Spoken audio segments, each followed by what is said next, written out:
Financial success requires a high level of financial intelligence. Join Dr. Nick as he creates a wealthy mind only on ZFM Stereo.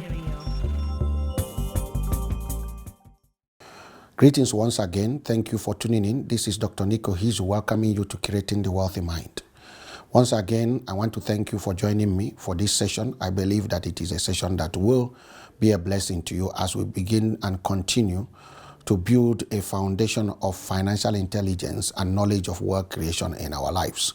I want to thank you for watching, and I hope that you'll be able to share this video with someone and be a blessing to them. Today, I want to look at breaking the curse that is supposedly placed on the Africans. Okay? Breaking the curse of poverty. That's what we want to deal with today. Last week, I was treating the issue of the curse that supposedly have been placed on the African continent or Cush by Canaan, by Noah, the father of Ham. So I took time to read the scriptures. I believe that you can still watch the program of last week and then you'll be able to connect it to this week.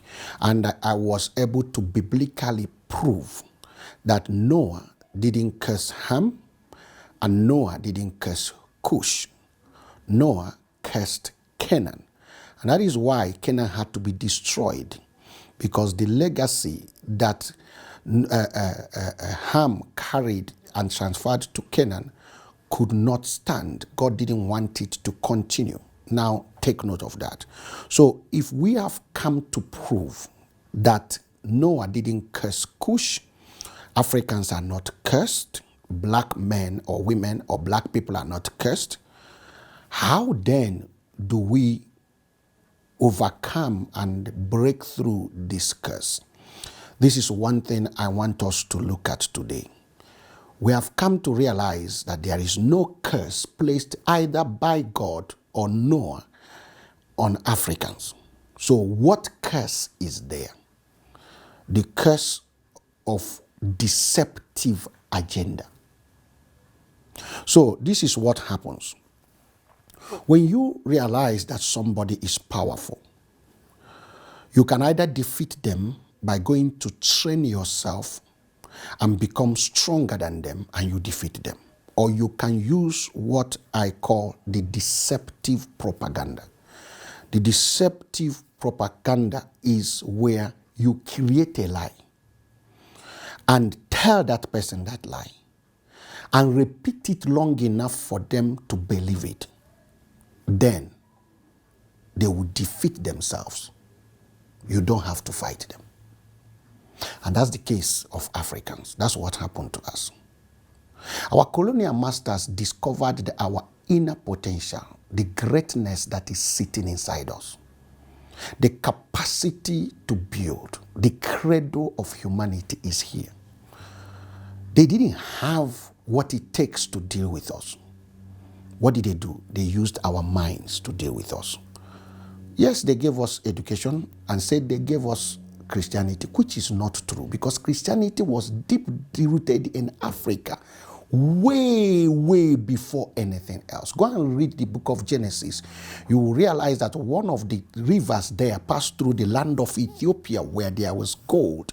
How then do you tell me you brought Christianity to Africa while people like Joseph lived in Africa, people like Abraham lived in Africa, people like Solomon married from Africa, Jesus grew up in Africa? You didn't bring Christianity to us. You sent missionaries to tell us something we had already forgotten, but not that we didn't know it.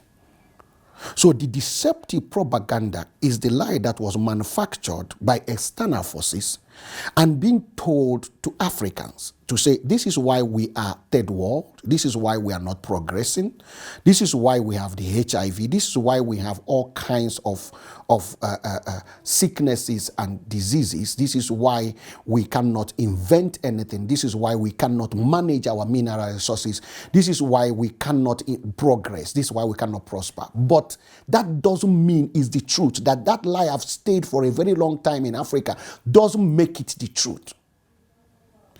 Our problem is leadership.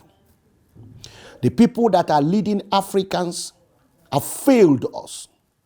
They have not been able to lead with intelligence and intuition that has the progress of this continent at heart. We have people that are more engrossed in personal aggrandizement of the wealth in this continent than people that desire to make this world move forward. Look at a country called Dubai. They are not born again. They don't fast. They don't pray. But I've been to Dubai for the past 20 years. And every time I step into that country, all you see is development. Their emirs and their sultans, they don't go to church. They don't pray. They don't fast. If they fast as Muslims. But the heart they have to develop their people is what has given birth to the country that is so outstandingly developed like Dubai today. In other words, you don't necessarily have to be a Christian to be human. That's what I'm trying to say. So, for those of us that are watching me right now, you have to take note that the first step you need to take as far as coming out of poverty is concerned is to destroy the curse in your mind. You destroy the curse in your mind. Because every time you try something new and you fail, you attribute it to a curse. So as Africans, we are always looking for a demon behind every bush. Okay? This is the problem. The human nature seems to find excuse for personal error. And it is in our system to externalize consequences. Okay? So the norm is that if you can't change it, you find someone to blame it. As Africans, we need to stop blaming the white man. We need to stop blaming the colonial masters. We need to stop blaming our parents. We need to stop blaming politicians. We need to stop blaming environment. We have to turn around and question ourselves.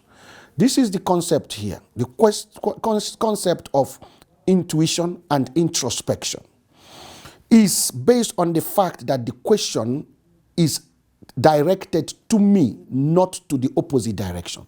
So, for example, if you ask a white man, why is it that Africans are not prospering? He can give you different versions of the answer. But as an African, I should ask myself, Nick Ohizu, why are you not prospering?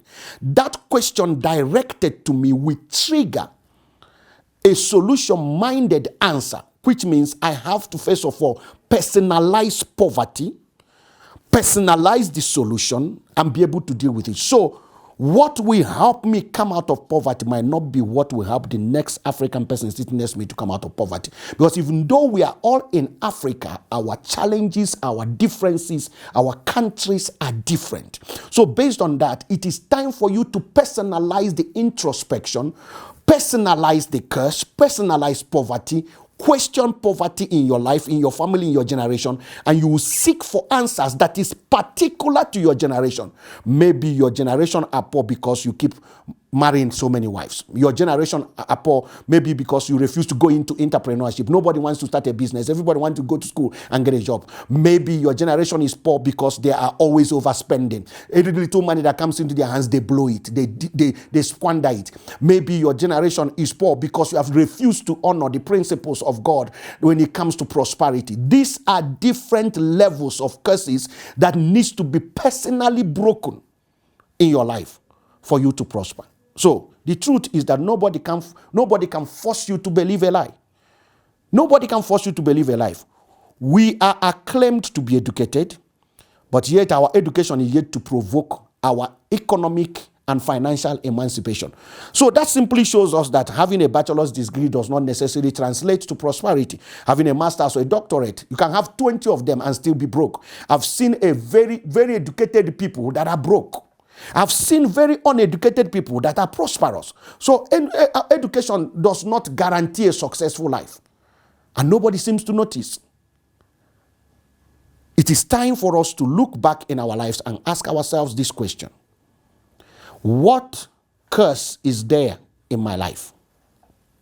Why?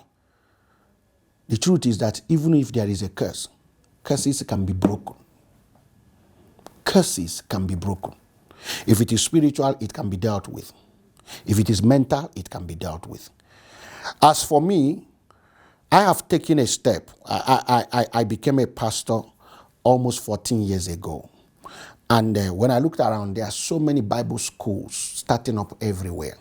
And I questioned God. I said, God, the knowledge and the grace you have given me, what do I do with it? And he said to me, set up the Empowerment School of Wealth. So I set up a school that is not producing pastors, but producing entrepreneurs and financially intelligent people. My job is to use this educational platform to educate and equip Africans and emancipate us from poverty and deprivation and get us to a place of understanding that it is possible. It is possible. It is absolutely possible in this world for a poor man to come out of poverty. Your case is not different. Your case can change. The curse can only be broken by mental exposition. This is the time you need to question yourself, because you have to understand that God cannot bless you beyond your mental capacity. It's only in Africa that we can pack our churches with conductors and prophesy to them every Sunday and promise them that they will become multi-millionaires. And they spend years packed in churches without investing in personal development in the areas of entrepreneurship that can be utilized as a catalyst for their personal emancipation and prosperity. And I want to say this to you. It is possible for you to come out of poverty. It is possible. Prayer can do that. Financial intelligence can do it faster. My question is this. What does prosperity mean to you? If it is money, if it is houses, if it is cars, if it's having enough food, I have just one simple challenge to throw. Are there people on this planet that have money, made money, bought cars, built houses, and have food and clothing, and living a very good life without being Christians? Yes. Yes. Can God bless a man? Absolutely. But you have to first of all meet the status quo, because God cannot bless you beyond your mental capacity. If your mental capacity is to produce or to make $10, God cannot make it $1 million overnight. You have to stretch your mind and your senses to grow from making $10 to making 20 to making 40. The time you take to personally develop yourself in the areas of understanding financial intelligence and entrepreneurship is that time that God will begin to bring favor to your entrepreneurial endeavors. God cannot bless you sleeping at home. God does not finance poverty and laziness. I want you to turn around today and look at yourself and say, what am I doing to change my status financially? If that action does not involve financial intelligence, then there is a problem. School of Wealth, if you are in Zimbabwe, School of Wealth runs February to June. We've just closed now. The next intake is August to December. If you are in Zimbabwe, I ask you to join the School of Wealth. If you are not in Zimbabwe, you can still contact us. Contact us, and we will be able to get you to study online. I want to tell you that it is possible for your story to change, but this is where it starts. The curse can be broken, and most of the time, the curse is mental. And I know that that yoke can be removed just by the entrance of the light of knowledge and understanding. Your days of poverty must come to an end, and this is a promise you must fulfill to your generation, to your children, that you do everything possible to remove your children and your generation from poverty. We have come to the end of our session today. I want to thank you once again for tuning in. I hope this has been a blessing to you. Why not share this video with somebody? Ask someone to watch it. I look forward to sharing with you some more powerful nuggets by this time next week. May God bless you. Bye-bye. Every year, more people are facing financial challenges. Many people are struggling to meet their basic needs, and thousands of people are wondering how to pay their next bill. A lot of people are not even able to afford their basic human needs. Others have capital but don't know how to start a business. Some people have businesses that are not growing. And there are different levels of limitation that are hindering indigenous entrepreneurs. And all these problems are caused by a poverty mindset and a lack of financial intelligence. Whichever of these challenges you are facing right now, there is a one-stop shop for financial success. Ladies and gentlemen, we introduce you to the School of Wealth, where we are training a new generation of financial champions. Established in 2009 by Dr. Ohizu, we have 10 years of experience of turning ordinary people into extraordinary success. This school will teach you how to start your own business, correct your own financial mistakes, raise capital, come out of debt, grow your personal finances, and become a more successful person in life, and so much more. Irrespective of the current economic difficulties, we believe that crisis is an opportunity waiting for those who are prepared for it. It takes only 4 months of study to change your life forever. Join the champions of 2019 and give yourself a financial head start. Our classes run Fridays at 5:30 p.m. to 7 p.m. and Saturdays from 2 p.m. to 4 p.m. For registration, please call 0735 532 194. Never postpone the opportunity to change your financial status. Register now.